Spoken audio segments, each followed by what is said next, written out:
Bienvenidas y bienvenidos a su programa, ya lo dijo la Corte, en el cual comentamos, analizamos, discutimos los fallos más emblemáticos, las sentencias más relevantes del máximo tribunal de la República. Y el día de hoy vamos a platicar de la controversia constitucional 112/2018, que aborda la temática del Poder Judicial y de la configuración de los órganos del Poder Judicial en la Ciudad de México, derivado de un proceso de promulgación de la primera constitución política en la capital de la República.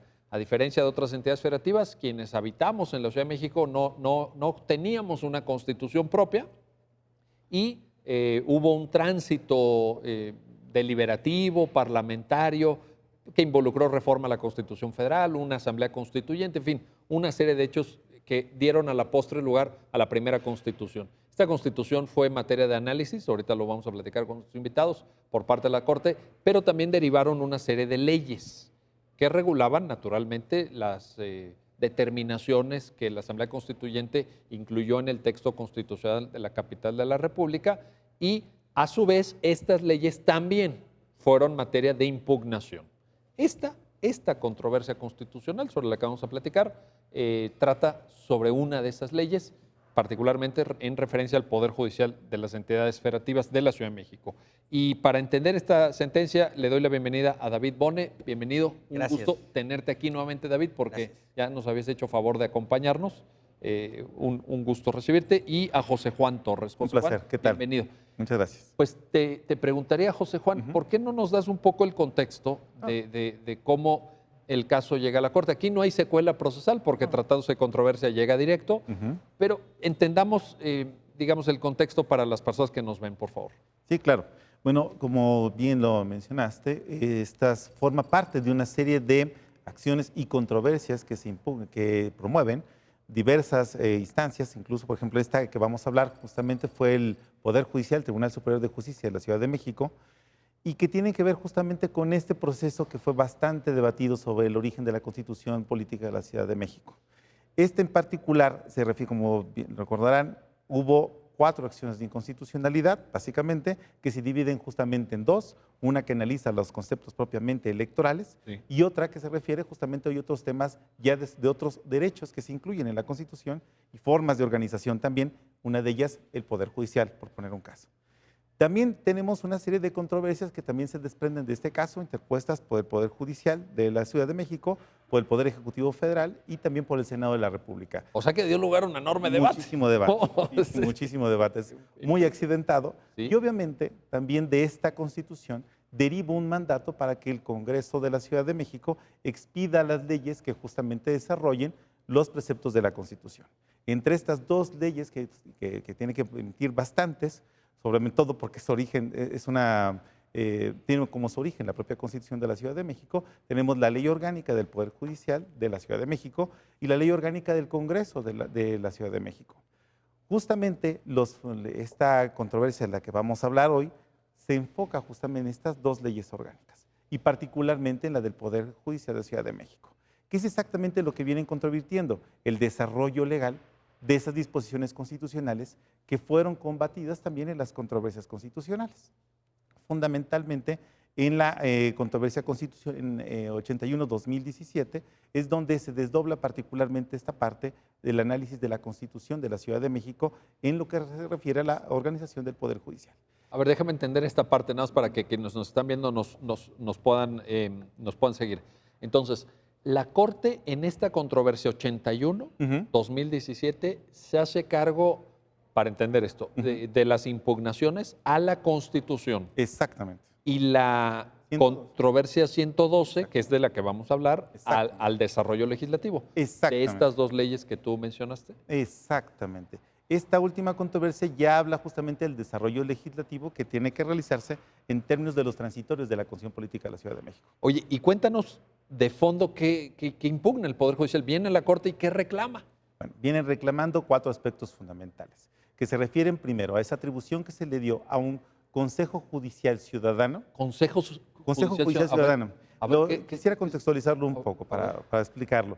Dentro de la forma en cómo el Poder Constituyente de la Ciudad de México determinó que se ordenaría organizaría la función judicial, contempló la figura de un Consejo Judicial Ciudadano. ¿Qué hace este Consejo Judicial Ciudadano? Haría tres cosas fundamentalmente: la designación de todos los integrantes del Consejo de la Judicatura del Poder Judicial de la Ciudad de México. Y ¿Designación? Dices, designación. o sea, los nombra, ¿un ciudadano nombra a un consejero? Exactamente. Este Consejo Judicial Ciudadano integrado a su vez por 11 miembros, 11 integrantes, 7 de ellos literalmente tendrían de tener cierto perfil de juristas, digamos un perfil. Tienen que ser Tendría que ser justamente, pues. exactamente, expertos en derecho, y los demás, es omiso al decir ello, podría ser cualquier otro. Pero ellos nombran a los consejeros. Ellos nombrarían a los consejeros de la Judicatura. A su vez, estos integrantes del Consejo Judicial Ciudadano serían designados de manera por las 2/3 partes del Congreso de la Ciudad de México. Este es uno de los principales puntos interesantes. Es decir, tenemos un órgano que no forma parte del Poder Judicial local. No, ni de ningún poder. De ningún poder. Es una instancia que utilizaron para decir que iban a ciudadanizar el proceso de designación concretamente de los consejeros. ¿De todos los consejeros? De todos los consejeros. Los iban a asignar concretamente ellos. Y también intervenían en otros nombramientos, en este caso, pero es solo de proponer. Proponían al jefe de gobierno, quien podría ocupar el cargo de fiscal general de la entidad, y propondrían a quienes serían los fiscales de materia electoral y anticorrupción. Pero estos eran solo propuestas. La parte que suscitó problemas fue la designación de los consejeros de la Judicatura. Ahí se iban a nombrarlos a todos, a sus 7 integrantes. Ahí tenemos el primero de los 4 puntos. Ahí tenemos el primero de los 4 puntos. El otro era el problema que se suscitaba porque el presidente del Tribunal Superior de Justicia se estableció que solo podría durar un año como presidente de este órgano. Es decir, se limitaba justamente el periodo de su duración, lo cual también, a juicio del Poder Judicial que activó la controversia, vulneraba los principios de autonomía e independencia del Poder Judicial.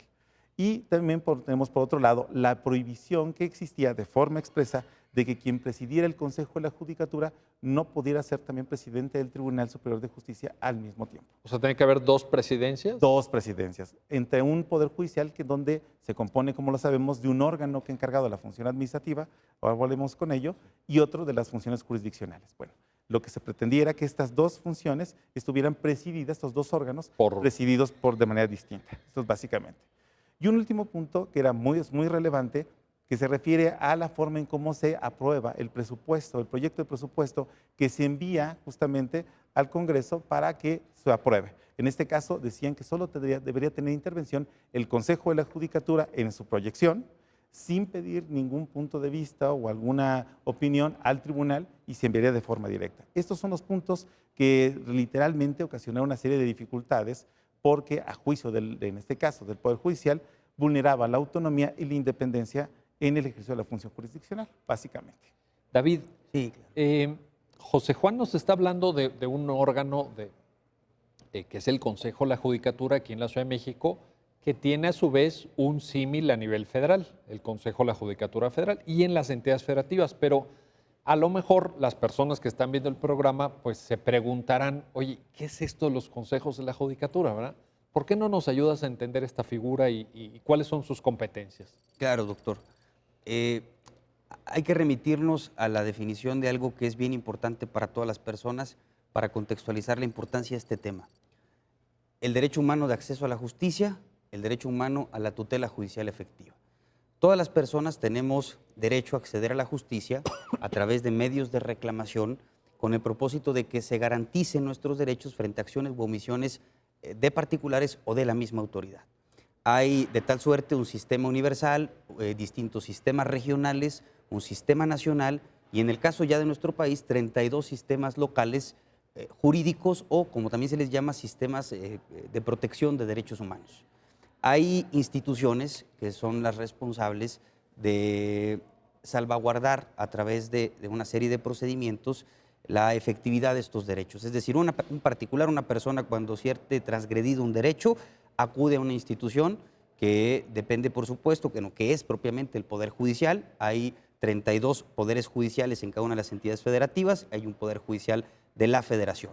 El Poder Judicial se integra a nivel federal y a nivel local principalmente por, en el caso federal, la Suprema Corte de Justicia de la Nación y un órgano auxiliar que es un órgano de administración y vigilancia, que es el Consejo de la Judicatura Federal, es decir, prácticamente todos los aspectos administrativos del Poder Judicial de la Federación recaen en ese órgano. No dicta sentencias. No. La función jurisdiccional separada de la función administrativa. La administrativa, pensemos en que, por ejemplo, comprar el papel para las sentencias, administrar los edificios donde están los tribunales. Toda la parte que puede ser dentro de una función pública, gubernamental, recaer en la administrativa, o más bien, todo lo que no sea propiamente jurisdiccional, Correcto. es decir, todo lo que no tenga que ver directamente con recibir, estudiar un caso y emitir una resolución, una sentencia con respecto a ese caso, recae en el órgano auxiliar administrativo. Lo mismo pasa en los estados. En los estados se replica, ¿no? Así es, los estados tienen, ahora hemos visto últimas fechas, hay una entidad federativa, no recuerdo cuál es, la vimos hace poco, que sustituyeron el Consejo de la Judicatura Local por una junta que se llama Junta de Administración. ¿Sí? La Constitución Federal, a excepción de la Ciudad de México, no mandata de qué forma el resto de las entidades federativas deben contar con este órgano administrativo, de funciones administrativas. Entonces, en todos los estados hay o una junta de administración, que si no me equivoco prácticamente solo en este caso es una junta local de administración, las demás son consejos de la judicatura locales, ¿sí? y tribunales superiores de justicia, que se encargan de recibir, tramitar y responder a la ciudadanía todos los procedimientos judiciales frente a una presunta o posible violación a un derecho humano. Ahora, David, ¿por qué es importante la estructura y la función de un consejo de la judicatura? Las personas que nos están viendo a lo mejor dicen, oye, pero si yo vengo a reclamar, como muy bien lo explicaste de manera clarísima, pues la violación de un derecho y yo lo que quiero es que dicten una sentencia favorable a mí. ¿Por qué tiene que haber un órgano que administre, etcétera? ¿Cuál es la relevancia de esto?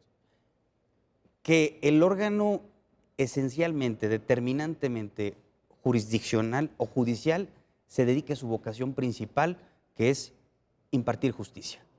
Yo no me distraigo administrando, no que no sea una función necesaria, por supuesto que y que te lleva tiempo y es complejo, ¿no? Y es un reto interesante, doctor. Yo creo que reflexionar en torno a la función, al papel, a la importancia, al diseño que hoy en día deben tener los consejos de la judicatura local o estas juntas locales de administración, nos obliga a remitirnos al origen del Consejo de la Judicatura Federal, sí, a la reforma de 1994 y poderlo contextualizar. Es decir, hay diferentes formas de llevar a cabo la administración de este tipo de instancias. Depende, por ejemplo, mucho de si está separado, como en el caso de nuestro país no lo está, pero en otros sí, el Tribunal de Legalidad de un tribunal o de una corte constitucional. Sí, es un modelo, ¿verdad? En algunos países se sigue ese modelo. Así es, y sobre todo cuando hay corte constitucional, sí, como instancia de cierre, separados los temas de legalidad, el órgano administrativo no necesariamente depende ni está ligado a la corte constitucional. Es correcto. En nuestro caso obedece a una necesidad histórica y habría que ver cómo ha evolucionado la forma en que ha funcionado la organización, la dirección de los asuntos administrativos. Entonces, para asegurar que la independencia y la autonomía que son inherentes al Poder Judicial, tanto en el ámbito federal como en los locales, no se vean afectados o transgredidos estos principios y sus subprincipios y manifestaciones a través del accionar del órgano administrativo, es que se impugnó y se estudió este caso en particular. Es decir, tan importante es la conformación del Tribunal Superior de Justicia, no solamente de la Ciudad de México, de cualquier estado, como la integración y el funcionamiento, las facultades y la interrelación que el tribunal tiene con su órgano de administración, en este caso el Consejo de la Judicatura Local. Es decir, no basta con decir los integrantes del órgano jurisdiccional o judicial son nombrados democráticamente y de una forma tal que de acuerdo con los principios y las normas constitucionales, convencionales, hay una serie de principios básicos internacionales que hablan acerca de la independencia y autonomía judicial.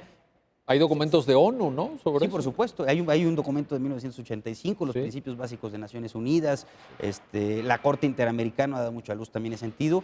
No basta con garantizar en el proceso de designación, de selección de los integrantes de los tribunales locales, por supuesto, de la Suprema Corte de Justicia de la Nación, de las y los ministros, la autonomía y la independencia, sino también tiene que seguir esa misma suerte sus órganos de administración. ¿Para qué? Para que no haya ninguna subordinación ni de facto ni formal de un órgano con respecto al otro que pueda afectar. Lo más importante es esto y el propósito de este tema y de esta controversia en particular, la imparcialidad, ¿sí? Y la independencia de la actuación de los tribunales, de quienes tienen en sus manos el deber, la obligación de brindarle justicia a las personas, para que las personas accedan a una, permítaseme la expresión, a una justicia de facto, realmente justa, pues, que reúna los requisitos y que cumpla con los principios. Se necesitan órganos autónomos e independientes. Y ese es un reclamo social, ¿eh? La mayor parte de mexicanos queremos eso, queremos eso. Por eso es muy importante lo que dices, David. José Juan, entonces, pues David nos está poniendo en la mesa una visión muy clara de cuál era la discusión de este asunto. División de poderes, independencia judicial, autonomía en la función judicial, porque, y ahí quiero que entremos un poquito ya para acercarnos al fondo. Por ejemplo, en la lógica de lo que David con tanta claridad expuso, la figura del Consejo Judicial Ciudadano pudiera afectar estos principios, independencia, autonomía, la calidad de la impartición de justicia. A ver, ¿qué reflexión nos puedes compartir ahí? Ok. Efectivamente, el Consejo Judicial Ciudadano como tal tuvo ese propósito. Uno lee justamente las razones que tuvo el constituyente, el Poder Legislativo, para decir por qué quiere un Consejo Judicial Ciudadano y su idea era ciudadanizar este proceso, en una intención incluso hasta para evitar prácticas de corrupción. En este sentido, digamos, era el propósito fundamental.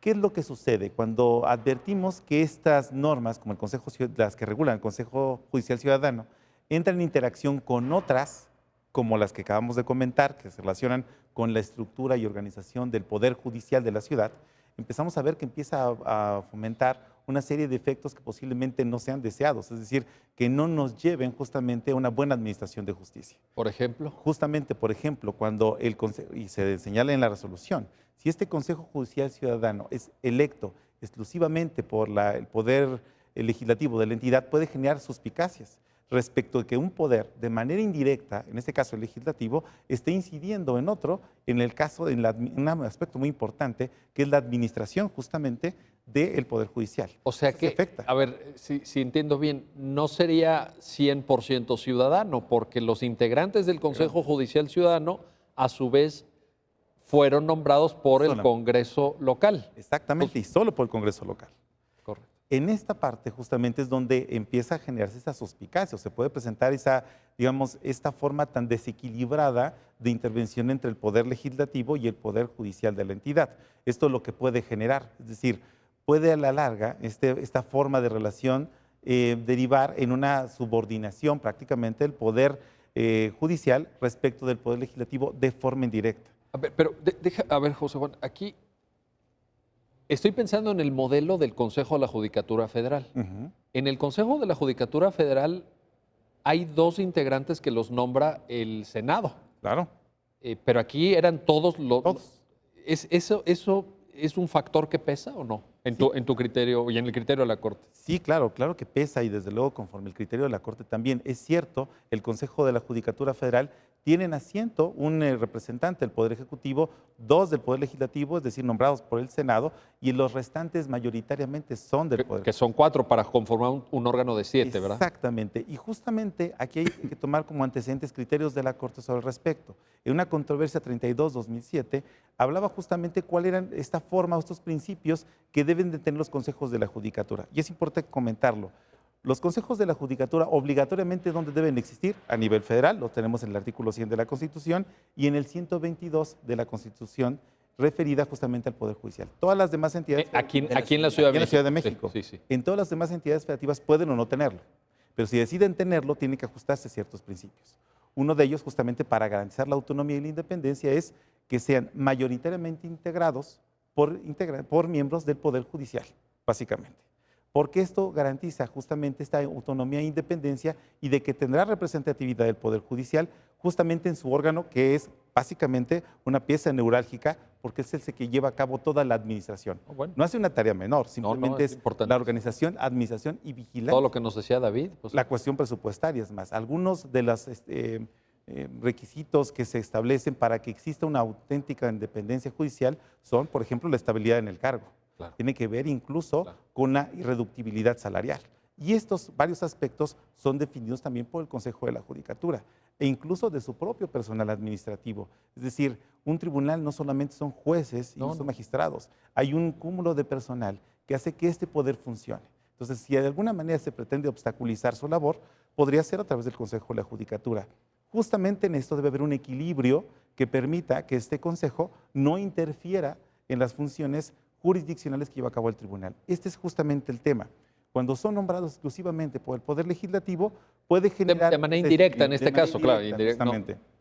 Entonces, como vemos, es justamente todas las disposiciones que regulaban este sistema lo que nos hace pensar, o hacía pensar justamente, bajo el criterio de esta Corte, que podía haber justamente una afectación a los principios de independencia. En relación al tema de la designación. Exactamente. Déjenme hacer una pausa. Vamos a regresar enseguida para seguir analizando esta controversia constitucional 112-2018, que en realidad, como ustedes están viendo en la explicación tan clara de nuestros invitados, pues se refiere al modelo de configuración de órganos de gran relevancia en relación a la impartición de justicia a nivel federal y local en cada una de las 32 entidades federativas del país. No se vayan, regresamos enseguida.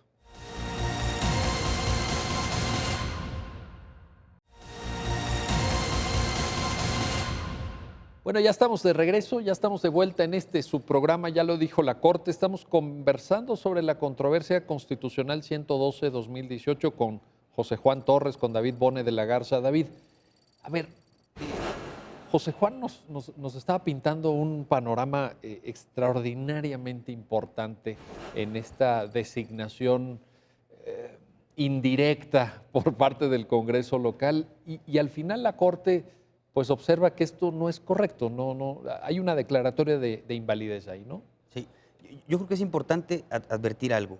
El esfuerzo, sin duda, del órgano legislativo, de la Asamblea Constituyente de la Ciudad de México, primero con la Constitución, por supuesto, y después con las leyes, en este caso la Ley Orgánica del Poder Judicial de la Ciudad de México y la Ley Orgánica del Congreso, tuvo un propósito, una finalidad muy, me parece a mí que hay que rescatarlo, muy notable, positiva, en cuanto a pretender ciudadanizar un proceso a través del cual se arriba a una función muy importante como es la impartición de justicia. Creo que lo que denota este caso en particular es los retos que hoy en día enfrentamos como sociedad, la sociedad mexicana, la sociedad en las entidades federativas, con respecto a dos cosas: la teoría constitucional contemporánea frente o de cara a los retos de la teoría política contemporánea. Es decir, hoy estamos hablando cada vez con mayor insistencia de algo que es bien importante: diseñar y reforzar mecanismos de democracia participativa, pero ojo, en un contexto de democracia representativa. Entonces, en ese sentido... No está fácil, ¿eh? No, claro que no, porque llegamos a este tipo de situaciones. Es decir, yo quiero ciudadanizar, nadie está en contra de que se ciudadanice, de que se le dé mayor entrada a la sociedad civil, organizada o no, es decir, que haya control, finalmente es control social, sí, es un mecanismo de control social. El tema es que con el diseño constitucional actual que tenemos en nuestro país y por lo tanto en las entidades federativas, este tipo de mecanismos tienen que estar perfectamente insertados y diseñados de forma tal que no rompan con la armonía. ¿Por qué? A ver, vamos al ejemplo del Consejo Judicial Ciudadano, que otra vez que nos comentaba el maestro Torres Tlahuizo con mucha claridad. Nadie ve mal, por supuesto, un Consejo Judicial Ciudadano, que lo tomes en cuenta. Además, el Consejo se iba a apoyar en organizaciones, en especialistas, en académicos. Creo que había por ahí un sistema de propuesta de escuelas y facultades de Derecho, ¿no? Que claro, lo ve uno y dice, bueno, por supuesto que es muy conveniente, sí, ¿no?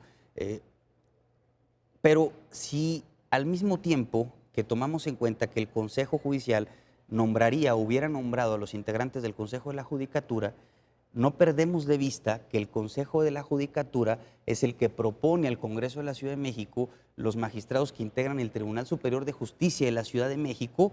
Entonces, ¿eso qué significa?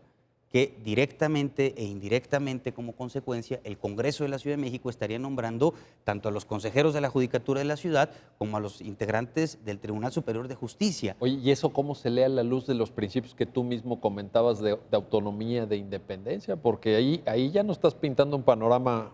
Bueno, me parece, y tú eres experto en el tema de los principios constitucionales y de un sistema como el nuestro, un sistema federal, democrático, en un sistema constitucional como el nuestro, ¿no? Un principio fundamental en nuestra Constitución y para asegurar los fines constitucionales en el caso del Estado mexicano es la división de poderes. Buenísimo. Ese yo creo que es el concepto del que hay que partir, ¿no?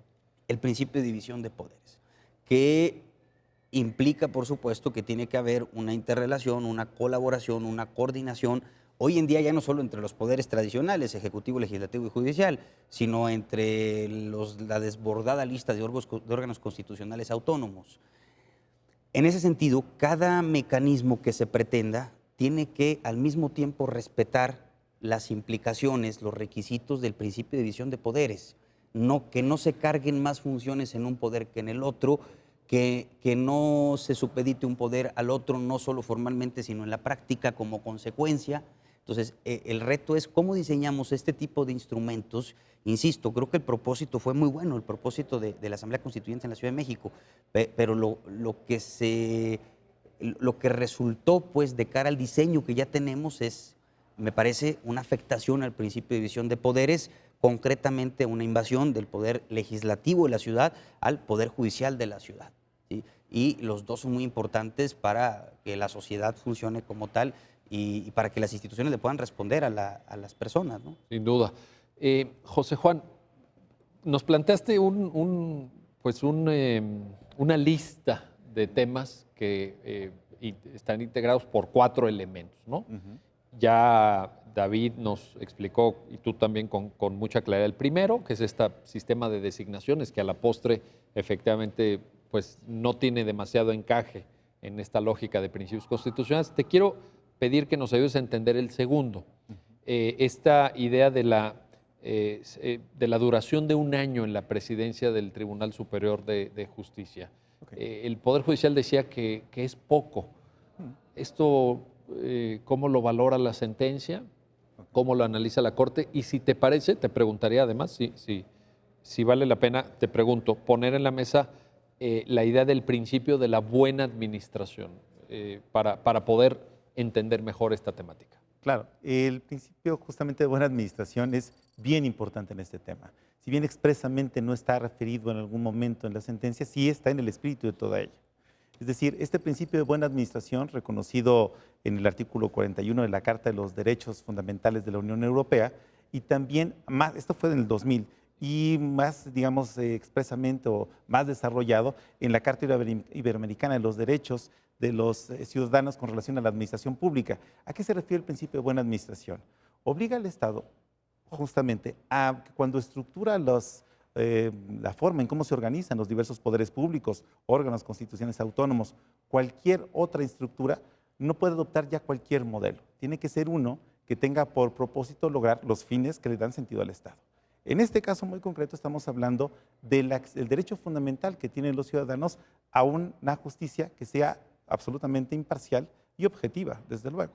Entonces, cuando tengo un modelo de organización que me impide o obstaculiza este derecho fundamental, entonces no estoy cumpliendo con los objetivos de la buena administración. Si entendemos justamente esto, veremos que a la luz de estas reformas que se hicieron o estas nuevas leyes que se expiden para dar cumplimiento a la Constitución que organizó de cierta manera el Poder Judicial, vemos que sí obstaculizan.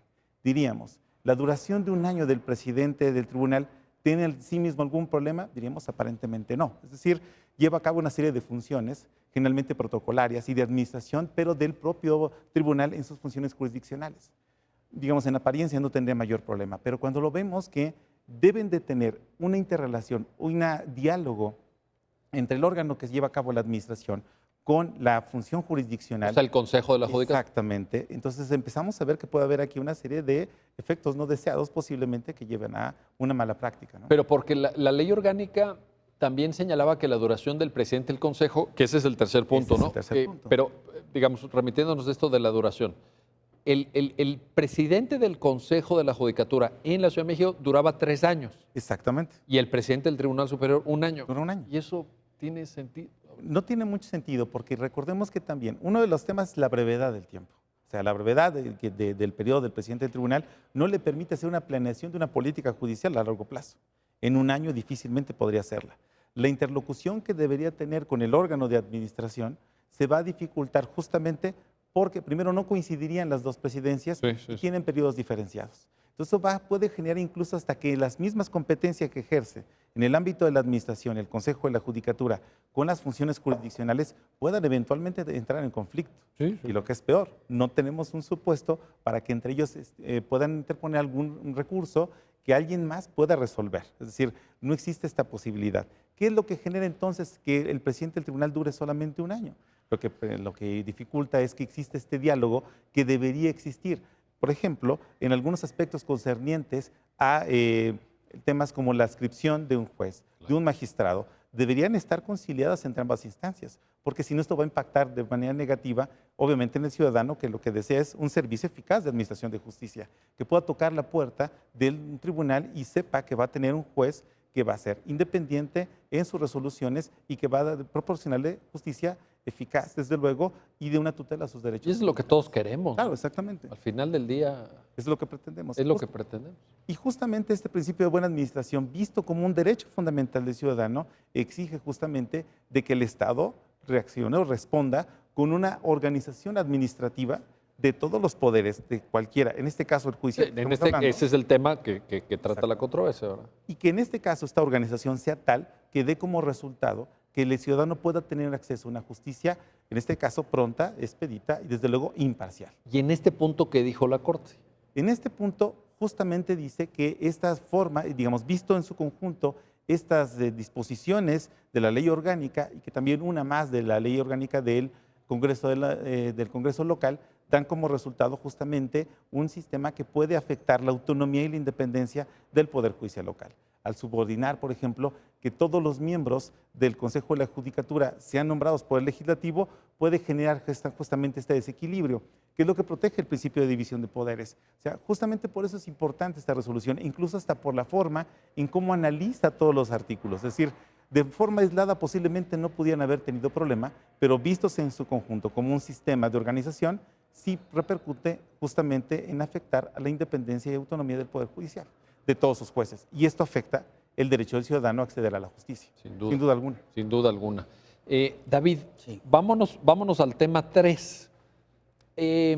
Lo que hace el desarrollo legislativo, que es consecuencia a su vez de la Constitución local, como ya lo vimos, es crear, digamos, dos cabezas en el Poder Judicial de la Ciudad de México. El presidente del Tribunal Superior de Justicia y el presidente del Consejo de la Judicatura de la ciudad local de la ciudad, ¿verdad? ¿Cómo se valora esto en la sentencia? ¿Qué es lo que al respecto dice la Corte? ¿O cuál sería la reflexión ahí? Los dos órganos, otra vez, el Tribunal Superior de Justicia, el Consejo de la Judicatura, que, insisto, a diferencia del resto de las entidades federativas, la Ciudad de México es en el único caso en que la Constitución Federal, en el artículo 122, dice que se va a integrar el Poder Judicial en la Ciudad de México por un Tribunal Superior de Justicia, por un Consejo de la Judicatura y por los juzgados y tribunales.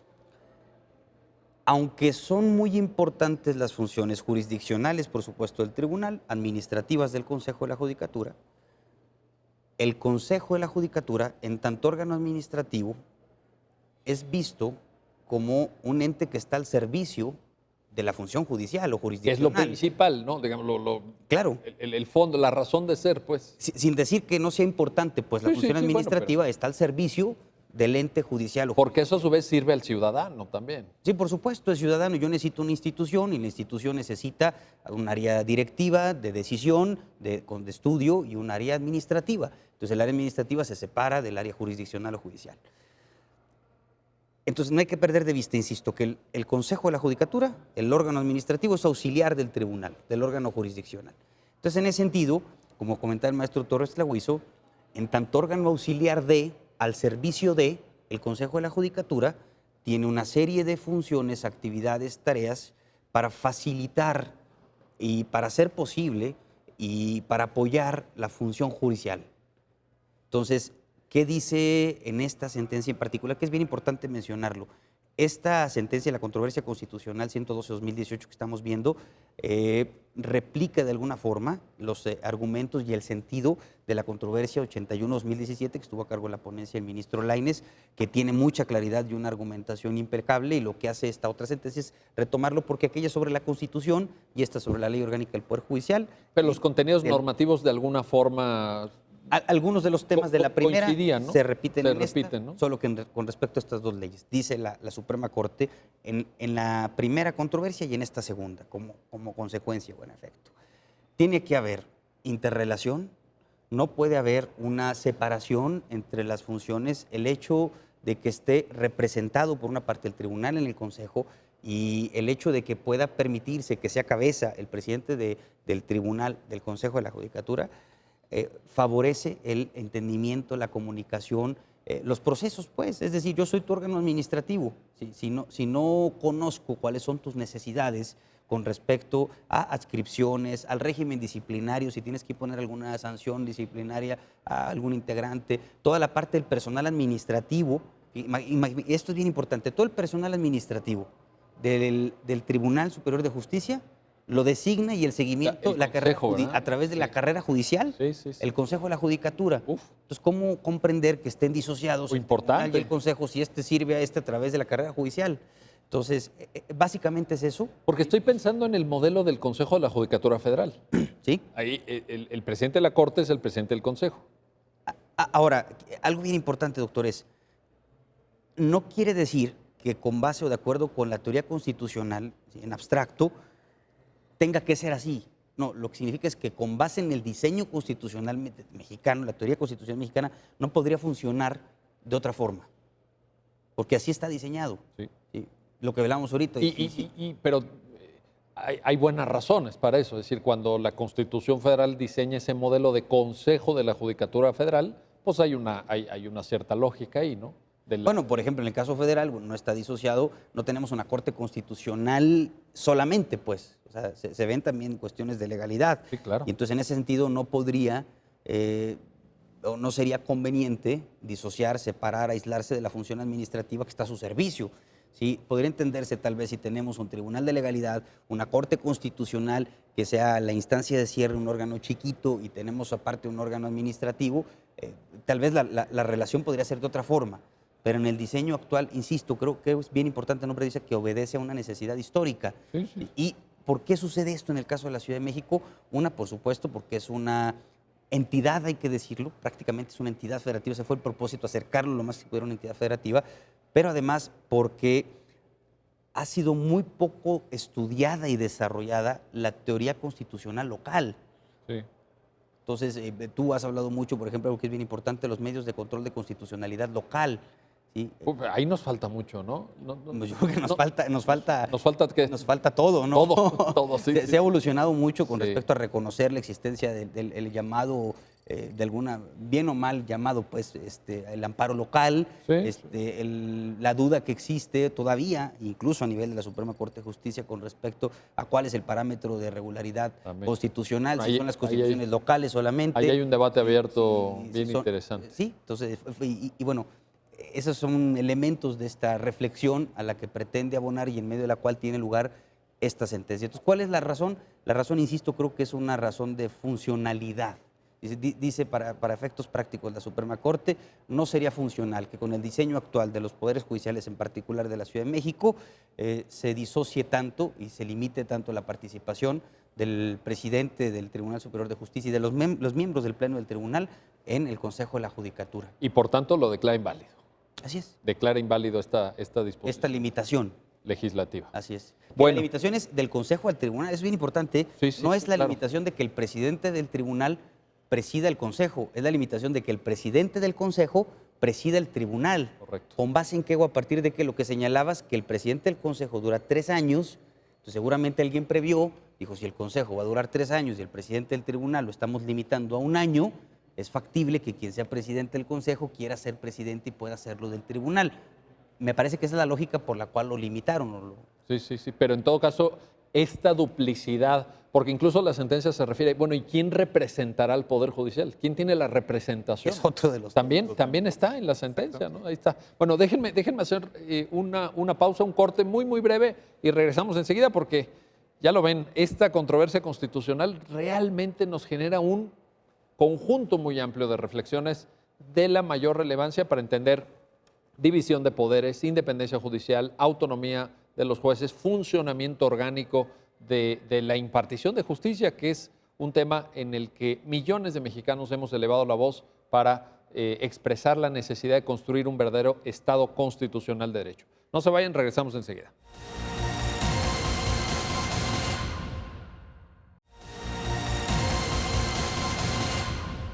Ya estamos de vuelta, ya estamos de regreso en este subprograma, ya lo dijo la Corte, para seguir reflexionando sobre la controversia constitucional 112, diagonal 2018. Y le quiero preguntar a José Juan Torres. José Juan, nos habías pues, puesto a consideración de las personas que están viendo el programa una agenda de 4 puntos, que son materia de análisis por parte de la Corte en esta importante sentencia. El cuarto tenía que ver con una temática presupuestal. ¿Nos ayudas a entender ese cuarto punto, por favor? Claro que sí. Este es un tema muy importante, que es justamente en el orden normativo de la ley orgánica del Congreso y la ley orgánica del Poder Judicial. Básicamente lo que establecían era que este Consejo de la Judicatura iba a elaborar el proyecto de presupuesto del tribunal y lo iba a mandar de manera directa para su incorporación y que finalmente el Congreso aprobara o no aprobara este presupuesto, que es una decisión que ocurre incluso a nivel federal. ¿Cuál es justamente el tema aquí? El tribunal no hubiera tenido o no tendría, salvo ahorita justamente por la invalidez ya tiene la posibilidad, pero no tendría la posibilidad de decir algo con respecto a si este presupuesto es o no adecuado para cumplir con sus funciones. ¿Por qué es importante el tema del presupuesto? Es bien importante. Como veremos, radica aquí hay una serie de criterios que hemos establecido de cuándo se estima que un juez puede ser imparcial. Y uno de los requisitos que ponemos o que se han establecido es el que sea justamente de que su salario sea irreductible, por poner un caso. Pero además tiene que ver algo también adicional con la irreductibilidad salarial, que no nada más se establece en el presupuesto, sino con que el tribunal tenga los recursos suficientes, se asegure que tenga los recursos suficientes para que pueda operar. ¿Recursos te refieres a recursos financieros? Recursos financieros. ¿Recursos humanos? De los dos, justamente, impacta uno con otro.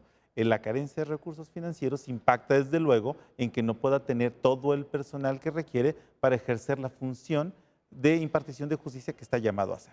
Entonces, justamente la idea de que este presupuesto sea aprobado o sea elaborado justamente solo por el Consejo de la Judicatura, sin ninguna intervención u opinión por parte del tribunal, esto pudiera ocasionar una serie de dificultades en este aspecto presupuestario. No es un tema menor, digamos. Bueno. Justamente el tema de que el tribunal funcione de forma adecuada implica justamente de que tenga justamente programados los recursos para suplir todo aquello que requiere, tan básico como tener hojas, por poner un caso. Sí. Tener una impresora, que es fundamental. Pero es que sin eso, ¿cómo se imparte justicia? ¿Cómo se imparte justicia? Justamente todo el personal administrativo es el que le da justamente funcionalidad también al Poder Judicial, de cualquier entidad, incluso a nivel federal. Son justamente los que le permiten a un juez, a un magistrado, cumplir con su labor. No me imaginaría un tribunal sin ese importante personal administrativo que justamente su labor es tan importante que hacen que toda la operación funcione con normalidad.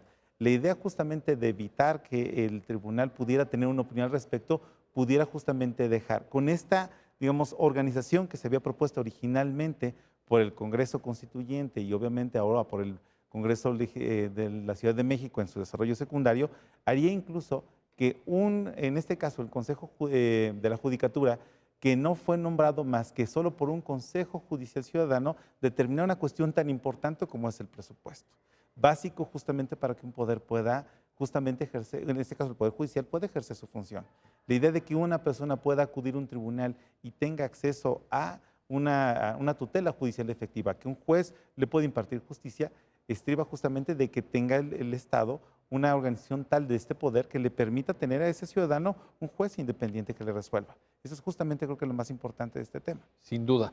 Oye, David, fíjate, José Juan, nos está poniendo una serie de temas de enorme importancia, porque uno podría de repente pensar, escuchando este programa o leyendo la sentencia, oye, pues esto se trata de una disputa menor entre pues algún tema político por ahí, alguna cuestión que haya surgido, pero en realidad, ¿de qué nos está hablando la Corte en esta sentencia? De la estructura misma, de los pilares que hacen que funcione la justicia en un país y en conjunto, pues, del Estado de Derecho, ¿no te parece? La justicia sí, por supuesto, pero el Estado en general. Es decir, Estado en general. Aquí de lo que se trata es, y esa es la función de la Suprema Corte, ¿cómo garantizo a las personas, a la sociedad, que ningún poder, ningún presidente, ningún gobernador, ningún congreso, ningún grupo de diputados, ningunos magistrados, ningún servidor público se va a imponer sobre otro o le va a decir a otro qué hacer, que es un elemento básico, Básico. de... Bueno, desde Montesquieu, ¿no? Estamos hablando de los principios del Estado Claro, o sea, Constitucional de Derecho. no es cosa menor y porque finalmente a quien le afecta o le beneficia es a la población. Sí. O sea, que tengas un poder judicial que sea autónomo, que sea independiente, que sea imparcial, que sea objetivo, es la posibilidad para quien tiene un problema, para quien tiene que activar la tutela judicial, el acceso a la justicia, quien quiera hacer uso de este derecho humano, pueda tener o tenga la certeza de que va a ser resuelto su caso con objetividad. Entonces, sí, lo que se pretendía, insisto, creo que eso es bien importante, no para nada demeritar ni descalificar el intento de ciudadanizar este tipo de procesos. O sea, el tema no es, no hay duda con respecto a que debe haber un control social efectivo, constante, permanente, que las organizaciones de la sociedad civil, académicos, instituciones, activistas, pueden y deben participar. Pero el tema es que cada mecanismo nuevo que se diseñe tiene que incrustarse de manera armónica, de tal suerte que no se cargue en la práctica más las funciones o las atribuciones de un poder, lo que significa de un gobernante, lo que significa de un servidor público sobre otro. No, porque aquí la reflexión que ya hacían ustedes en los bloques anteriores es muy importante. Es decir, uno dice, oye, es que estamos ciudadanizando. Sí, pero los integrantes de ese Consejo Judicial Ciudadano eran nombrados por un órgano político. Órgano político que tiene una integración partidista. Vaya, innegablemente, ¿no? Y que tiene legitimación, sí, pero la legitimación para ciertas funciones y ciertos alcances con base en la Constitución, en este caso de la Ciudad de México. Entonces, creo que es bien importante. El reto, insisto, me parece que es otra vez voltear a ver el reto de los poderes judiciales locales. Sí. Creo que hemos logrado una evolución muy importante a nivel federal con respecto al Poder Judicial de la Federación, sobre todo a partir de la reforma de 1994, sí, ni se diga a nivel Suprema Corte de Justicia de la Nación, pero creo que los tribunales superiores de justicia en las entidades federativas... Ahí estamos un poquito más débiles, ¿no? Y esto es bueno porque, bueno, este es un ejercicio muy interesante, muy vanguardista, muy visionario, lo que se intentó hacer, lo que se hizo en la Ciudad de México, me parece que es muy valioso. Pero ahora este tipo de iniciativas hay que impulsarlas en el resto de los estados. Que por cierto, José Juan, es un tema sobre el cual la Corte ya había tenido oportunidad de pronunciarse. Es decir, yo me recuerdo algunos casos que llegaron hace años sobre, me acuerdo una controversia constitucional en relación a Baja California, otra de Jalisco, si mal no recuerdo una de Guanajuato, de Chihuahua, o sea, Baja California, ¿te acuerdas, no? Sí, recuerdo. Justamente. Yo creo que, digamos, la línea de la Corte es consistente en una configuración, en esto que decía David, que es tan importante, en una teoría constitucional del Poder Judicial, de la función judicial. ¿Se insertaría en tu criterio, José Juan? ¿Se insertaría en esa línea, en esa progenie histórica, digamos, del razonamiento jurídico de la Corte, esta controversia? Sí, me parece que sí, que efectivamente hay una línea de pensamiento bastante coherente por parte de la Corte sobre la forma en cómo, en este caso, hablando del Consejo de la Judicatura, los asuntos que referías eran justamente de eso, analizaba cuáles son los principios que deben establecerse para quien adopte un Consejo de Judicatura, se guíe sobre los mismos, para garantizarse justamente esa autonomía e independencia. Y esto es bien importante, esta línea que da la Corte hace que justamente las entidades federativas, en esta libre configuración legislativa que tienen para establecer la organización de sus poderes judiciales locales, se ajusten justamente a una serie de parámetros que, como esta resolución, nos da de manera muy clara.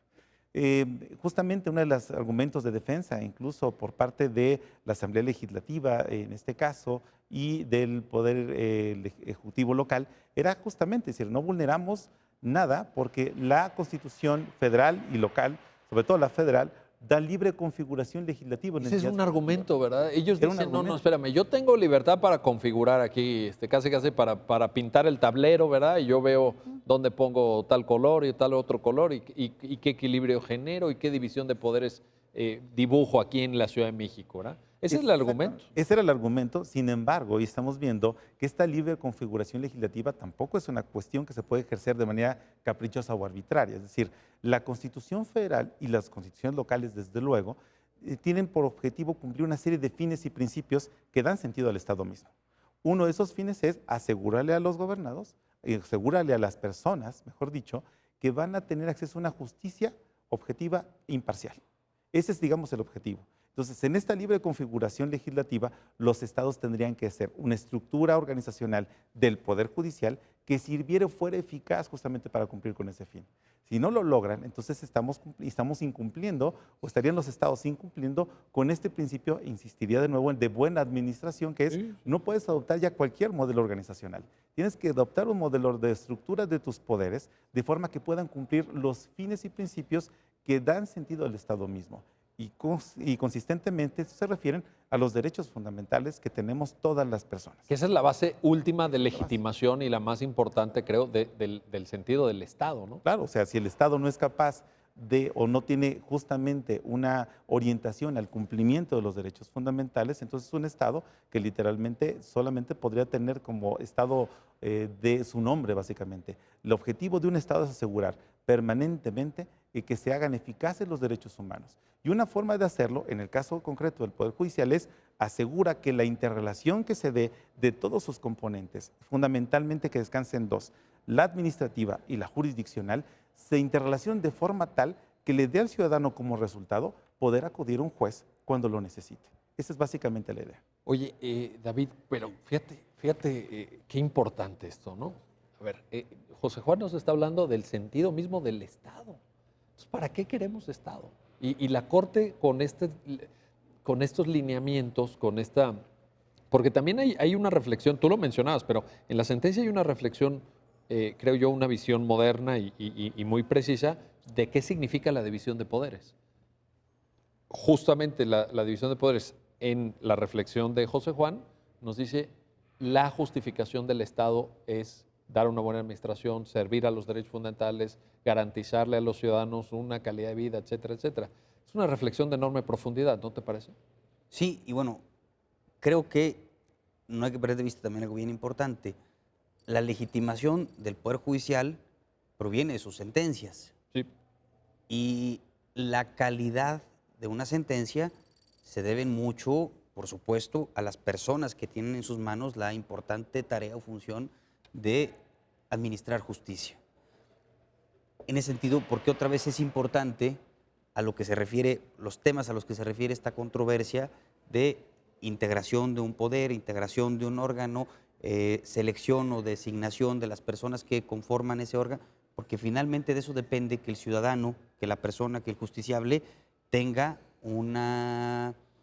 la garantía de que eventualmente si activa el derecho de acceso humano a la justicia, va a recibir una sentencia justa, en estricto apego a derecho. Y aquí viene la reflexión que nos compartía José Juan, pero no cualquier configuración normativa, sino un tipo de configuración orgánica, estructural, etcétera, que no solamente respete la división de poderes, sino que sea eficaz en esos objetivos que tú... Bueno, y no solo eso, que sea armónica, insisto, hay un sistema internacional o universal, hay un sistema regional, hay un sistema nacional, hoy hay 32 sistemas estatales y hay una serie de instituciones, de instrumentos normativos, de procesos y procedimientos que se tienen que respetar. Algo muy importante, por ejemplo, una de las aportaciones más valiosas, me parece, recientemente de la doctrina o de la teoría jurídica de los derechos humanos, es que hoy en día, para que una democracia sea considerada como tal, no basta con que se tomen las decisiones con base en la regla de la mayoría,